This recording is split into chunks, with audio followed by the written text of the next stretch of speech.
bom dia, é bom nós estarmos juntos e termos essa chance desse encontro nesta hora que tem sido tão boa, tão importante para tanta gente. Agora de manhã, um pouco antes da gente iniciar, eu estava pedindo a Deus uma palavra simples para dizer a você que está aí. E eu fico pensando na quantidade enorme de informações sem nenhum sentido que chegam ditas em nome de Deus às pessoas. Tem gente que vem aqui para a televisão com, no mínimo, duas intenções. Uma é de se tornar conhecido, tornar aquilo que a pessoa faz conhecida, para atrair outras pessoas para o meio, com intenções distintas, algumas boas, outras nem tanto. A outra razão tem a ver com a megalomania, com o narcisismo, com a doença de ego mesmo das pessoas, de muita gente que parece que não se realiza na vida se não vir um dia a sua carinha emplastada numa tela de televisão. A eles, aleluia, agora eu sou alguém. É por essas duas idiotices que na maioria das vezes os horários são comprados, as coisas são feitas, mas nem sempre quem o faz está lá no fim, no fundo, de fato, preocupado com você, com o que você está sentindo, com o que você carece, com o que você precisa. Na maioria das vezes a coisa tem apenas a ver com suscitar problemas que existam em você a fim de vender pseudo-soluções, que é como se vai fazendo toda hora. Então eu estava aqui pensando e pedindo a Deus para dizer alguma coisa a você que tivesse a ver com você hoje. Aí você diz, mas como comigo? Eu sou só um e deve haver milhares de pessoas vendo você falando agora na televisão. Como é que isso pode ganhar alguma pessoalidade? Como é que isso pode ter o meu endereço? Como é que isso pode vir para o meu coração? Como pode atender a minha necessidade?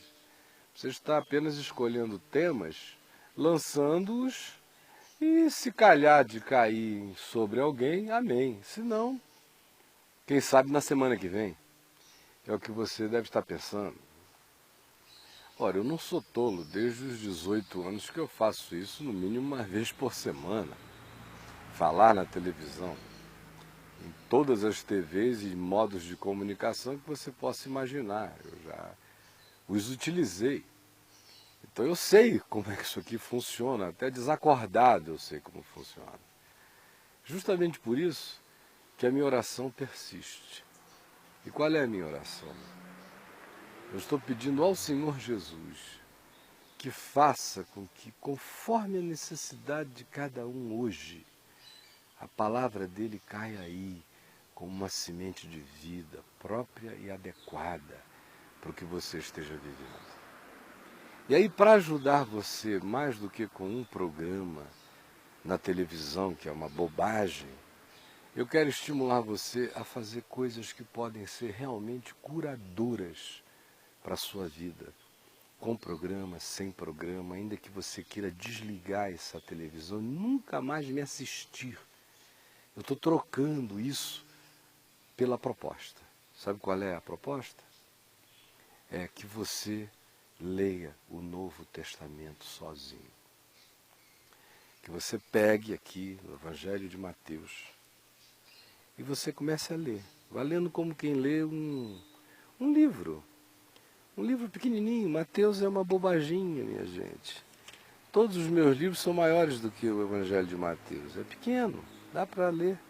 Fácil. Qualquer livrinho de bolso é maior. O de Marcos, então, é uma bobaginha de textos. É pouco.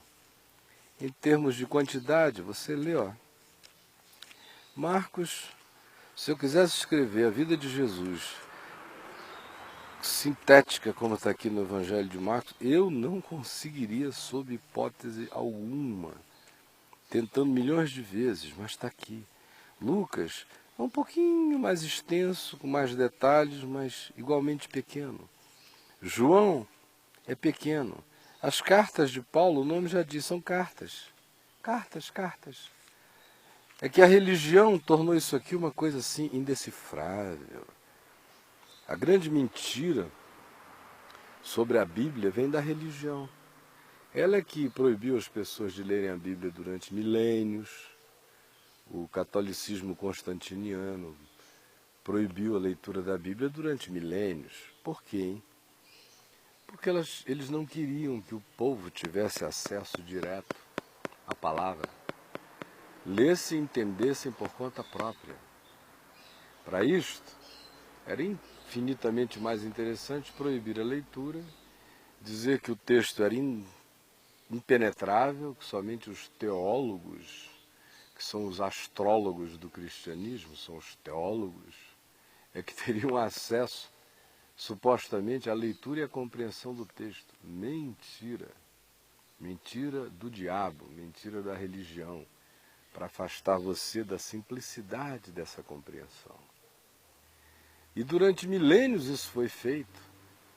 Aí no tempo da Reforma Protestante, por razões nobres e outras nem tanto, a Bíblia foi traduzida para a linguagem popular e foi distribuída em grande escala, primeiramente na Alemanha, entre os camponeses.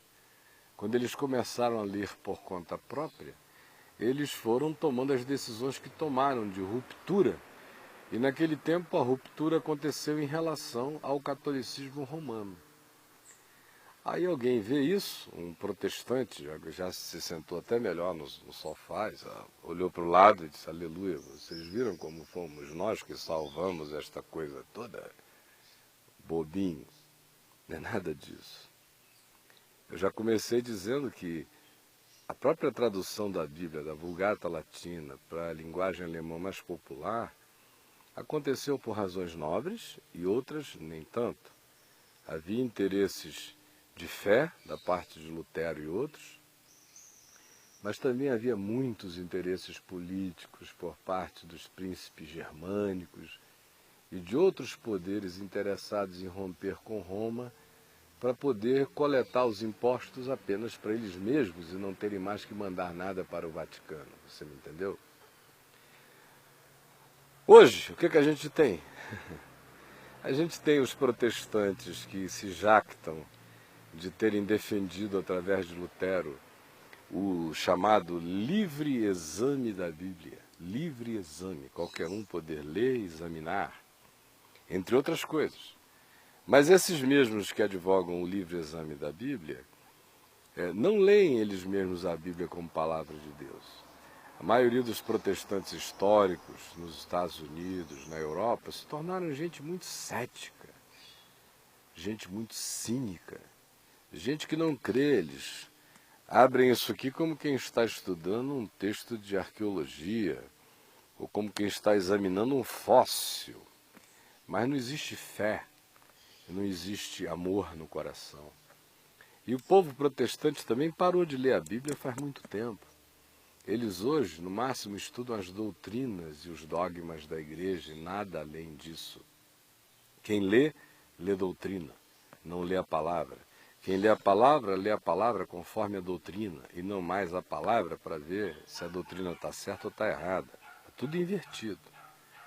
E no chamado ambiente evangélico, que são os que já se derivaram do protestantismo e agregaram a esse protestantismo as faces do pentecostalismo, seja ele o pentecostalismo tradicional, clássico, como você encontra ainda nas Assembleias de Deus antigas, que mantém aqueles padrões antigos da Assembleia, porque a grande maioria já embarcou mesmo na onda da universal, do neopentecostalismo.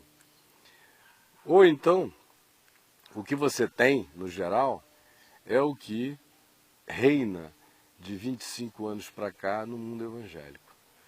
Editoras e editoras publicando livros e bíblias. Nenhuma editora séria hoje em dia no mercado evangélico, porque é um mercado, se considera importante se ela não tiver a sua própria tradução da Bíblia para poder vender, porque o número de crentes não para de crescer. As igrejas fazem muitas vezes, as denominações, acordos com essas casas publicadoras da Bíblia. O pastor força a venda de Bíblias e diz que tem que ser daquela versão, daquele tipo, daquele modelo, daquele tamanho de letra. E o povo supersticioso compra aquilo ali, até porque às vezes tem uma marca da igreja, um logo distintivo para criar ainda mais aquela mentalidade de curral, e o cara dizendo, não, estou lendo a Bíblia que o meu pastor recomendou. Enquanto isso ele ganha uma grana das editoras, seja lá de quem quer com quem ele faça esse acordo, o dinheiro do percentual do vendedor vai para o bolso dele. Assim como você vê também na televisão, gente que fala qualquer coisa supostamente sobre Jesus, na maioria das vezes só carrega o nome de Jesus, mas não tem nenhum conteúdo do Evangelho, e depois fica o resto do tempo vendendo Bíblia. Por quê, hein? Porque não é importante que o povo leia a Bíblia, o importante é que ele compre, porque a Bíblia é a coisa mais tranquila que se tem para anunciar a venda, sem que você fique parecendo um mercantilista. Porque supostamente você está interessado em que as pessoas comprem a Bíblia para ler. Mas não é esse o caso. Ninguém está interessado em que você leia a Bíblia. Está interessado em que você tenha uma Bíblia, 2, 3, 10 guardadas em casa. Que você pegue e leve ao templo quando você for. Para ler na hora que o cara lá disser, agora vamos abrir Mateus no capítulo 5, verso 17. Aí você tem uma para ler. Ler só para acompanhá-lo, depois fechar. E a sua Bíblia, de fato, é a cabeça de quem está pregando a vida inteira. E eu disse que de 25 anos para cá foi isso que se instalou aqui no Brasil, de modo que nunca se vendeu tanta Bíblia. E nunca se leu tão pouco a Bíblia. E nunca se conheceu tão pouco a Bíblia. A Igreja Católica no passado, durante aproximadamente 1.300 anos, oficialmente proibiu a leitura da Bíblia. Quando esse poder que estava acumulado, represado, de proibição explodiu, surgiu a Reforma Protestante. Agora, os evangélicos não proíbem a leitura da Bíblia, seria um crime. Eles são oriundos de uma ruptura provocada pela leitura da Bíblia. Então, como eles proibiriam? Eles não proíbem. É outra coisa. O que a liderança evangélica tem feito é o estímulo à aquisição da Bíblia e ao culto à Bíblia como livro sagrado, mas não à leitura da palavra. Veja nesses programas de TV que ficam tentando vender Bíblia, se alguém recomenda a leitura dela. Não é não, só vão dizer que é maravilhosa, que tem comentários de rodapé, que tem letra grande, que tem chave bíblica no final, que os comentaristas que colocam comentário no rodapé dessas Bíblias. A minha Bíblia não tem comentário de nada, é o texto puro e simples, mas já faz anos que todas as Bíblias têm que ter comentário. O indivíduo já nem lê o texto, só lê o comentário, vai ficando com o que o outro pensa na cabeça dele. Quando você vê aí na TV, você note, eles estão interessados em vender Bíblia, não ajudar você a entender a palavra.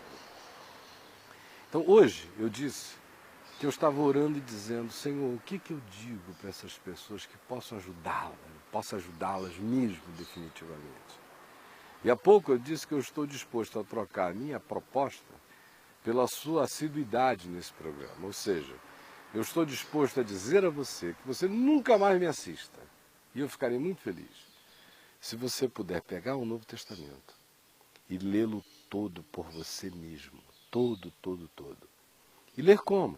Tem alguma mágica para ler? Não. Você só precisa ler como você lê qualquer livro, ler um gibi, ler com começo, meio e fim. Outra coisa que a religião fez foi tentar transformar o livro num texto mágico. Como se aqui não tivesse sequência, como se a mente, o pensamento, não fossem fundamentais para se entender o que está dito aqui. E são. O que eles fizeram?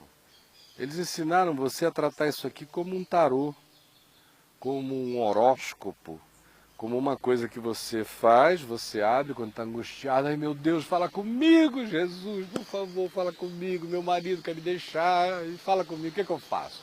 Ah, bota o dedo em cima. Para entoar com alta voz os louvores e proclamar as tuas maravilhas. Eu amo, Senhor, a habitação da tua casa e o lugar onde a tua glória assiste. Ah, já sei. Eu vou resolver esse problema com meu marido indo à igreja, no lugar onde a glória assiste. Porque na cabeça de crente, o lugar onde a glória de Deus assiste é o templo, é a igreja. Então, nós estamos brigando, ele está zangado assim comigo, porque eu vivo lá, mas o Senhor quer que eu continue lá. E obrigado, Jesus, pela tua palavra, eu vou continuar lá. Aí o cara se chateia, manda ela as favas, arranja uma amante, e ela vai ficar lá, obedecendo supostamente ao Senhor, que nada mais foi do que um sorteio no horóscopo mágico dos crentes, no tarô dos crentes, a Bíblia. Porque se ela tivesse usado a cabeça, se ao invés de ter entrado na loteria, ela tivesse lido o apóstolo Pedro, no capítulo 5, ela ia saber como é que as mulheres devem tratar um marido que não crê na palavra. E não é assim, fazendo como em geral se faz. E mais do que isso, as pessoas não leem também porque ficam pensando que se não cair uma luz do céu, se elas não forem tipo abduzidas por um OVNI celestial, se não cair assim um canhão de luz branca iluminando a cabeça delas, elas não entenderão. E é outro engano, é outra falácia. O seu pastor não lê a Bíblia faz tempo, minha querida. Ele lê outras coisas, ele lê livrinho para pegar ideias. Ele pega mastigado. Eu vi durante 30 anos o que fizeram com os meus livros, os pastores, ou o que faziam com as conferências para pastores que eu organizava. Eles iam lá aos milhares, me ouviam pregar 6 vezes durante 2 horas cada vez. E depois me diziam, de cada mensagem tua eu faço 10, faço 15 na minha igreja, eu venho aqui porque eu fico com um sermão para o ano inteiro. Mas ele mesmo lê a palavra, deixar-se lavar pela palavra, deixar-se contaminar pela vida da palavra, permitir que o evangelho transforme a vida dele, está longe dele, ele sabe disso. Talvez ele chegue até hoje na reunião na escola dominical e diga, você ouviu o Caio de manhã, só falou besteira, mas ele sabe que o que eu estou falando é verdade. A mulher dele sabe, o filho dele sabe, todo mundo sabe. Então não minta contra a verdade, meu amigo. Você sabe que eu sei, e eu sei que você sabe. A outra razão pela qual a Bíblia é tão pouco lida é também porque as pessoas acham que tudo quanto tinha que ser dito acerca da Bíblia já foi dito. E isso também é culpa dos líderes religiosos, que inventam, como eles mesmos não leem a Bíblia, não conhecem a Bíblia, mas eles não querem que a Bíblia seja conhecida.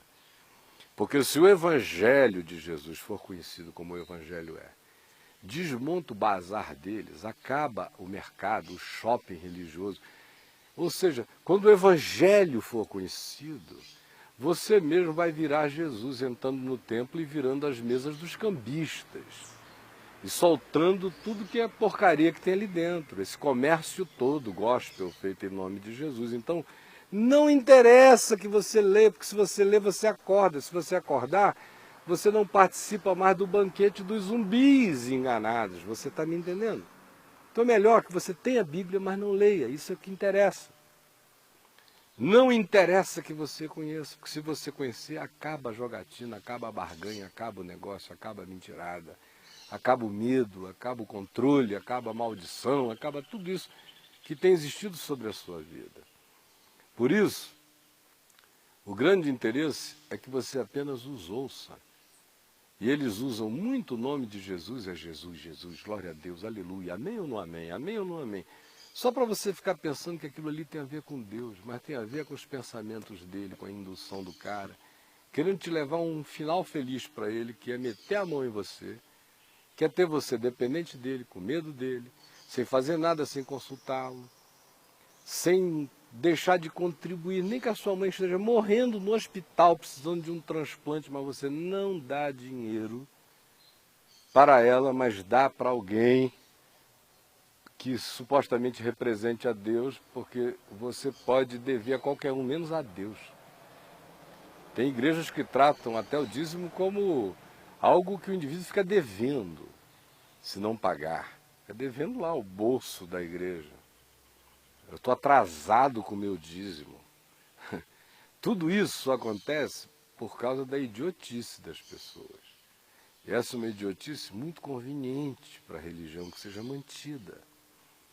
Por isso, é que hoje de manhã, sem falar da sua dor de alma, sem falar das suas angústias conjugais, sem falar dos seus conflitos interiores, sem falar da sua falta de paz, sem falar das aflições com seus filhos, sem falar de todas essas coisas comuns à vida de todo ser humano, eu quero é falar com você sobre como não precisar ficar mendigando pão de quem não dá pão a você, só dá pedra a você.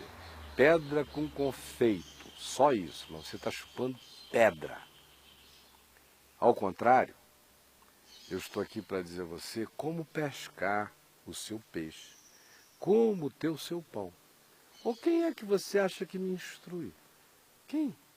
Quem é a pessoa que fica me instruindo? Quem é que eu leio? Quem é que me dá a ideia? Ou eu sou diferente de você? Eu não sou, não.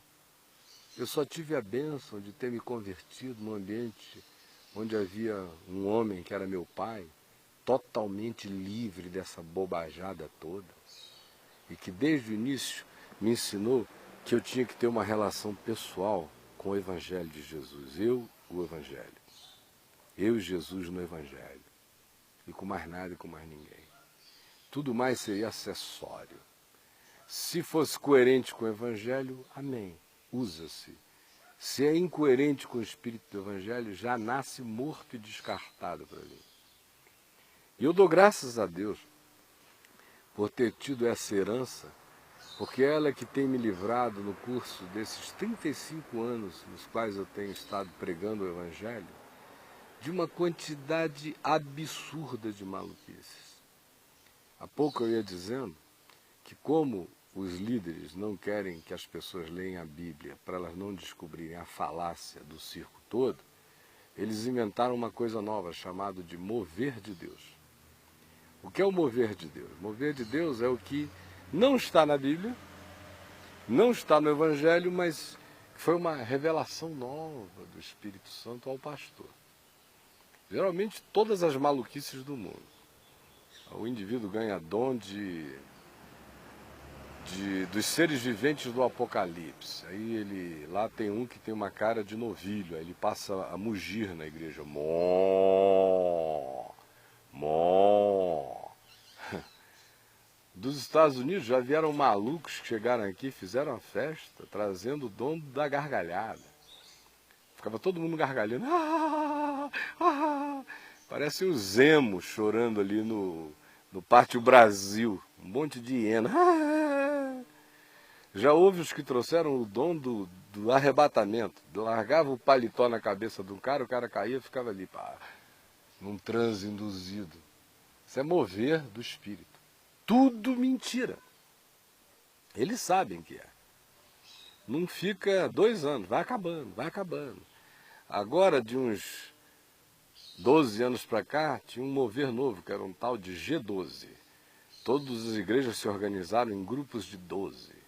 Eram confrarias pequenas, mafiosas, proibitivas, controladoras, numa escala de controle. O principal controla os 12 dele, que controlam os seus 12, que vão controlando os seus 12, é uma MWay de controle, assim, para baixo. Tudo para controlar. Ótimo para mobilizar o pessoal em tempo de campanha política e outras coisas mais.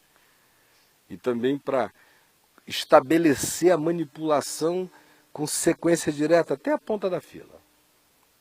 Esse é o mover, que não tem nada a ver com Jesus nem com o Espírito do Evangelho, que é uma contradição em relação à liberdade de consciência do Evangelho, mas que foi praticado de modo intenso até há 2 anos atrás e começou a sair da moda de 2 anos para cá por causa das confusões inúmeras que essa coisa já causou. Você está me entendendo? Então, meu querido, minha querida, a minha oração a Deus eu espero que seja respondida. E que você, hoje, tenha até a coragem, se for o caso, de trocar a escola dominical para a qual você está indo e começar a ler Mateus. Leia Mateus, valendo, leia. Se você puder, leia Mateus nesse domingo. Leia em sequência. Tá. Quando acabar, leia Marcos, leia Lucas, leia João, leia Atos, leia Romanos. Leia todas as cartas de Paulo, valendo. Valendo, valendo. E não tenha medo de admitir o que está escrito. Não fique culpado por entender, você entendeu? Não fique culpado por entender e dizer, ué, o que está escrito é diferente do que me tem sido ensinado. Porque a maioria das pessoas, mesmo lendo, continua não aceitando nem o que lê, dizendo, vai ver que eu que não entendo bem, eu é que estou corrompido de mente, não é possível que eles estejam fazendo isso comigo, eu é que devo ser perverso. Aí fica se culpando, é minha culpa, minha máxima culpa, e continua no esquema do circo, da malandragem, da perversidade, do abuso, sofrendo imensas angústias e culpas, temores, terrores, ficando mentalmente adoecido sem saber porquê. Em nome de Jesus, eu estou aqui para dar esse grito de liberdade e de alforria. Fique livre, meu irmão. O que está aí não é nada do que Jesus ensinou. Pega o Evangelho, confira você mesmo. Não vá nem na minha conversa, nem na de ninguém. Confira você. Nós fomos chamados para ser gente de Deus, não uns bobos em nome de Deus. Fomos chamados para ser filhos de uma consciência livre no Evangelho, andando sem temor, amando e respeitando a todos os homens, mas sem subserviência, sem canga, sem controle, sem gurus pesados, sem mestres obsessivos e controladores, sem pastores do terror no cangote da gente. Você está me entendendo? Foi isso que Jesus propôs. O resto é invenção, sabe lá de quem? Eu não temeria em dizer do diabo. Eu vou ficando por aqui. E a minha oração é apenas para que o Senhor Jesus ilumine você.